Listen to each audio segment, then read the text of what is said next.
दोस्तों, मेरा नाम अशोक है और मैं पेशे से एक लोको पायलट हूँ। लेकिन ये घटना मेरे साथ उस वक्त घटी थी जब मैं नया नया ही अपनी जॉब पर लगा था। दरअसल साल 2011 के अंदर मेरी नई नई जॉब लगी थी और उस वक्त मेरी शिफ्ट रात में रखी गई थी। लोको पायलट होने की वजह से मुझे कभी भी निकलना पड़ सकता था। एक दिन कुछ ऐसा ही मेरे साथ घटा जब मेरे सहकर्मी ड्राइवर की तबीयत खराब होने की वजह से मुझे काम पर लेकर जाया गया।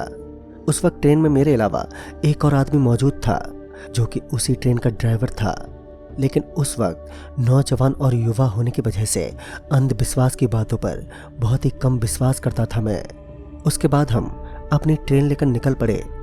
हम लगभग कुछ दूर चलने के बाद सीकरी रेलवे स्टेशन पर उतरे, जहाँ पर हमें काफ़ी सन्नाटा नजर आ रहा था। उसके बाद ट्रेन को ग्रीन सिग्नल मिलते ही ट्रेन को वहां से निकलना था, लेकिन अचानक से ही ट्रेन के रुकने का सिग्नल दे दिया गया। मुझे कुछ समझ में नहीं आया, लेकिन उसके बाद पता चला कि ट्रेन की आखिरी बोगी के अंदर कुछ हलचल हो गई है, जिस वजह से ट्रेन आगे नहीं चल पाएगी। उसके बाद पता चला कि अब ट्रेन तो चल पाएगी, लेकिन आखिरी बोगी के पास मुझे ही खड़ा रहना पड़ेगा, क्योंकि उस वक्त मैं ही नया और नौजवान था।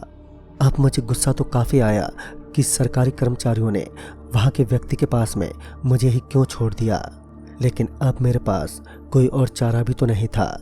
मैं उस स्टेशन के सहकर्मी के साथ वहीं पर रुक गया। रात के करीब 9 बजने वाले थे। चारों तरफ सन्नाटा बिखरा हुआ था और तभी अचानक से मुझे एक रोडवेज बस आती हुई दिखी। पहले तो वह बस उस स्टेशन के एकदम करीब आई और फिर अचानक से वहाँ पर खड़ी हो गई। पहले तो मैंने उस पर ज़्यादा ध्यान नहीं दिया, लेकिन फिर वह बस अब लगातार वहाँ पर हॉर्न देने लगी, जिस वजह से अब मुझे ये बात समझ में आ रही थी कि हो ना हो वहाँ पर कुछ तो हो रहा है। उसके बाद मैंने उस सहकर्मी को भेजने की सोची, लेकिन फिर मैंने सोचा कि मैं ही चला जाता हूँ। और फिर जब मैं वहाँ पर पहुँचा तो मैंने पाया कि वो रोडवेज बस वाला ड्राइवर लगातार ज़ोर ज़ोर से पटरियों की तरफ चिल्ला रहा था। पता नहीं वहाँ पर उसे ऐसा क्या दिख रहा था। फिर मैं उस ड्राइवर के पास गया और फिर मैं उसे बोल पड़ा, अरे भाई साहब, क्या हुआ? क्यों यहाँ पर ज़ोर ज़ोर से चिल्ला रहे हो? क्या हुआ, कोई भूत देख लिया है क्या? तो फिर वह मुझे एकदम से बोल पड़ा, अरे भाई साहब, वह देखो ना, वो औरत काफ़ी देर से वहीं पर खड़ी है, वहाँ से हट ही नहीं रही है। जब मैंने एक नज़र उन पटरियों पर मारी तो मुझे दूर दूर तक कोई भी नहीं दिखा। फिर मैंने उस आदमी को अपनी हैरानी भरी नज़रों से देखते हुए कहा, भाई साहब, आपका दिमाग तो ठीक है ना? वहाँ पर तो मुझे कोई भी नज़र नहीं आ रहा है। और फिर उसके बाद जब उस आदमी ने अपनी बस की लाइट को ऑन किया तो उसने देखा कि वहाँ पर सच में कोई नहीं था। यह देखकर मानो उसके पसीने छूटने लगे। उसने तुरंत ही बस को स्टार्ट किया और फिर वहाँ से निकल पड़ा। उस वक्त मुझे कुछ बस वाले भी काफ़ी अजीब लग रहे थे कि आखिर इतनी देर से एक आदमी, वह भी इस तरह चिल्लाता हुआ और कैसे खड़ा रह सकता है। लेकिन उसके बाद मुझे ऐसा लगा कि शायद इस आदमी ने कोई नशा किया है, जिस वजह से इसे रात में सूरज दिखाई दे रहा है, यानी कि पटरी पर कोई औरत अपने आप ही दिखाई दे रही थी। खैर, मैं इस बात को वहीं पर छोड़कर वापस उसी बोगी के पास आकर रुक गया। जब मैं उस बोगी के पास पहुंचा तो उस सहकर्मी ने बताया कि अब उसकी छुट्टी हो चुकी है और रात में कोई और बंदा यहाँ पर काम करने के लिए आएगा। उस दूसरे सहकर्मी के आने का वक्त रात के लगभग 11 बजे का था, यानी कि मुझे अभी तो बहुत ही इंतज़ार करना था। लेकिन आज पहली बार मुझे भी उस रेलवे स्टेशन पर कुछ अजीब महसूस हो रहा था। लेकिन फिर मैंने उसे अपने दिल का यूं ही वहम मानकर यूं ही टाल दिया। लेकिन अभी भी उस बोगी के लिए कोई भी सुविधा नहीं की गई थी। और उसके बाद जब मैंने फ़ोन करके सरकारी सहकर्मियों से पूछा तब मुझे पता चला कि आज रात के लिए उस बोगी को वहीं पर रोकना होगा, क्योंकि अब उसके लिए कोई और सुविधा नहीं हो सकती, क्योंकि वह डबल पटरी लाइन थी, जिस वजह से आने वाली दूसरी ट्रेन को इस चीज़ से कोई इम्पैक्ट पड़ सकता था। इसलिए उसको आज वहीं पर सेटल किया गया। लेकिन उसके अंदर ज़्यादा सामान भी था। यही तो वजह थी कि हम लोगों को आज वहीं पर रुकने के लिए कहा गया था, मगर अभी भी वहाँ पर दूसरा सहकर्मी नहीं आया था। फिर मैंने उस पहले सहकर्मी से फ़ोन पर बात की तो मुझे पता चला कि उस दूसरे सहकर्मी ने आज ही के दिन नौकरी छोड़ दी है, क्योंकि उसका कहना है कि रात में उस रेलवे लाइन पर कुछ अजीब अजीब आवाज़ें आती हैं और उसके साथ कभी बहुत ही भयानक हादसे भी होते हैं। तो ऐसे में वो वहाँ पर नौकरी नहीं कर सकता। सच में मैं उस पहले सहकर्मी की बातों को सुनकर ज़ोर ज़ोर से हंसने लगा, क्योंकि बचपन से ही मुझे भूत प्रेत जैसी चीज़ों में बिल्कुल भी विश्वास नहीं था। लेकिन वह कहते हैं ना, सभी इंसानों की सोच एक जैसी नहीं होती। और फिर मैंने उस सहकर्मी को कहा, अगर आज रात में मुझे यहाँ पर भूत दिखेंगे तो फिर मैं भी नौकरी छोड़ दूंगा। इतना बोलकर मैं ज़ोर ज़ोर से हंसने लगा, लेकिन मैं नहीं जानता था कि मेरे ये शब्द मुझ पर काफ़ी कितना भारी पड़ेंगे। मैं तो इस वक्त भूत प्रेतों का मजाक उड़ाने में लगा हुआ था, और तभी अचानक से मुझे घुंघरुओं की आवाज़ सुनाई देने लगी। जब मैंने चारों तरफ देखा तो मुझे दूर दूर तक वहाँ पर कोई नहीं दिखा, लेकिन अचानक से मुझे पटरी पर कोई चलता हुआ दिखाई देने लगा, और उस वक्त ट्रेन भी आने वाली थी। अब उस दूसरी लाइन वाली ट्रेन का आने का वक्त हो चुका था। लगभग 5 मिनट ही बाकी थे, और तभी मैंने उस धीमी धीमी रोशनी के अंदर देखा कि वो जो भी था वो एकदम से उस स्टेशन की पटरियों पर बैठ गया। उसे इस तरह बैठते हुए देखकर मेरा गुस्सा सीधा 7वें आसमान पर पहुंच गया। मैं जल्दी से गुस्से से उसकी तरफ भाग पड़ा, ताकि मैं उसे जल्द से जल्द उसको वहाँ से खड़ा कर दूंगा। और उसके बाद जब मैं उस जगह पर पहुंचा तो वहाँ पर कोई भी नहीं था।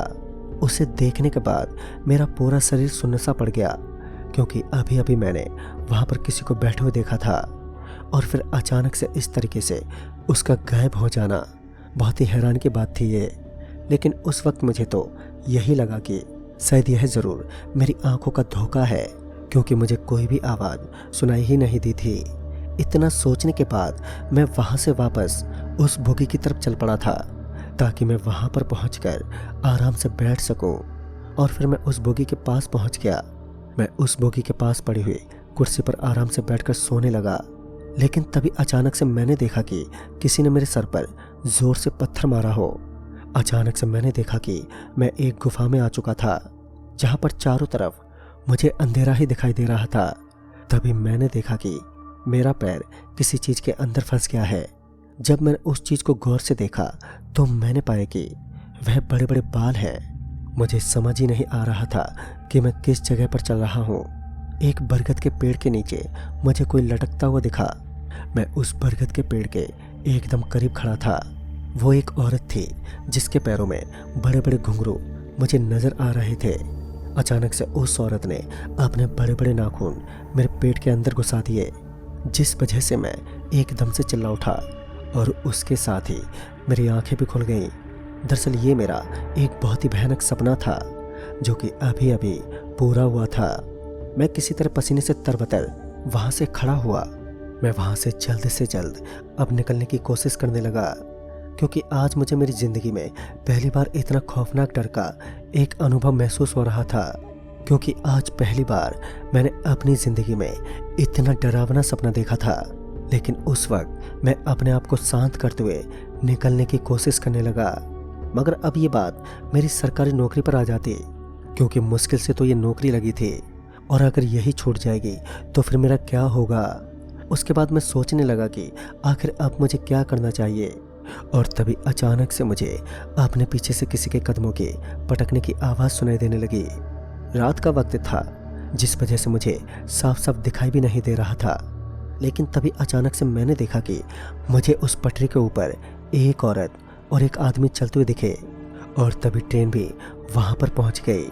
मैं उन दोनों को चिल्लाते हुए बोला, अबे पागल हो गए हो क्या, हट जाओ वहाँ से, तुम दोनों को दिखाई नहीं दे रहा है, सामने से ट्रेन आ रही है। लेकिन मेरी बातों का उन पर कोई भी असर नहीं हुआ। मैं एकदम से बहुत चक्का रह गया कि आखिर ये हो क्या रहा था, क्योंकि इतनी रात को तो यहाँ पर किसी भी ट्रेन का रूट नहीं था। फिर यह ट्रेन कौन सी थी, और फिर अचानक से उस ट्रेन ने उन दोनों को एकदम से कुचल दिया। अचानक से वो ट्रेन एकदम से गायब हो गई। मुझे समझ ही नहीं आ रहा था कि आखिर ट्रेन आई और एकदम से कैसे एक बार फिर से गायब हो गई। उसके बाद जो नज़ारा मेरी आंखों के सामने था, उसे देखकर तो मैं अंदर से पूरी तरीके से हिल चुका था। दरअसल मैंने देखा कि उस औरत का कटा फटा शरीर बिल्कुल मेरे सामने खड़ा था, और उस आदमी का शरीर भी बिल्कुल उसके पीछे। और वहीं पर मुझे एक बरगद का पेड़ भी दिखाई देने लगा, जहाँ पर उस औरत का शरीर मेरी तरफ अपना हाथ हिला रहा था। ये वही हो रहा था जो मैंने अपने सपने में देखा था। लेकिन उसके बाद मैंने कुछ भी नहीं सोचा और सीधा उस स्टेशन से बाहर निकल गया। फिर मैं वहीं के पास के एक घर में पहुंचा।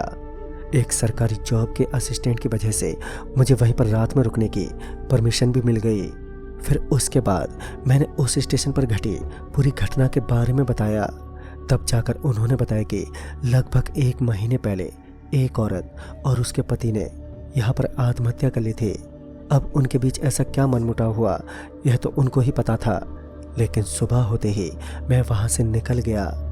लेकिन उस दिन मेरी जॉब बच गई। उसके बाद चाहे कुछ भी हो जाए, मैं रात में कभी भी ऐसी जगह पर बिल्कुल नहीं रुकता, क्योंकि मुझे अब अपनी जान को खोना नहीं है। और आज भी कभी कभी मुझे वही सपना आता है। तो दोस्तों, इस कहानी में बस इतना ही।